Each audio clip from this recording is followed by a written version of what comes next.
ବୋଉ ମୁଁ କ'ଣ କହୁଥିଲି କି ବହୁତ ଦିନ ହେଲାଣି ତ ମୁଁ ମୋ ବାପ ଘରକୁ ଯାଇନି। ଆଉ ପିଲାମାନଙ୍କର ତ ଏବେ ସ୍କୁଲ ଛୁଟି ଚାଲିଛି। ଭାବୁଛି 2-4 ଦିନ ମୁଁ ଟିକେ ଆମ ଘରୁ ବୁଲିକି ଆସନ୍ତି। କିଛି ଦରକାର ନାହିଁ ତୋର ଘରକୁ ଯିବା। ସହଜରେ ତ ମୋ ପୁଅର 10-12 ହଜାର ଟଙ୍କା ଖର୍ଚ୍ଚ କରିବୁ। ପରେ ତୋ ଭାଇର ଯାହା ପଇସା ଖର୍ଚ୍ଚ କରିବୁ। ସେଥିରେ କ'ଣ ତୋ ମନ ଶାନ୍ତି ହବ?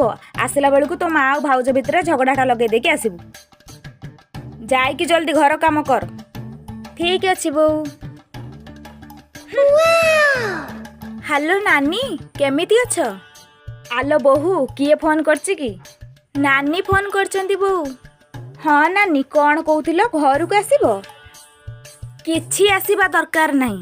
ସହଜରେ ତ ତମ ସ୍ୱାମୀଙ୍କର 5-10 ହଜାର ଟଙ୍କା ଖର୍ଚ୍ଚ କରିବ, ପୁଣି ଏଠି ମୋ ସ୍ୱାମୀଙ୍କର 10-12 ହଜାର ଟଙ୍କା ଖର୍ଚ୍ଚ କରିବ। ସେଥିରେ କ'ଣ ତମ ମନ ଶାନ୍ତି ହବ? ଗଲା ବେଳକୁ ବୋଉ ଆଉ ମୋ ଭିତରେ ଝଗଡ଼ାଟା ଲଗେଇ ଦେଇକି ଯିବ।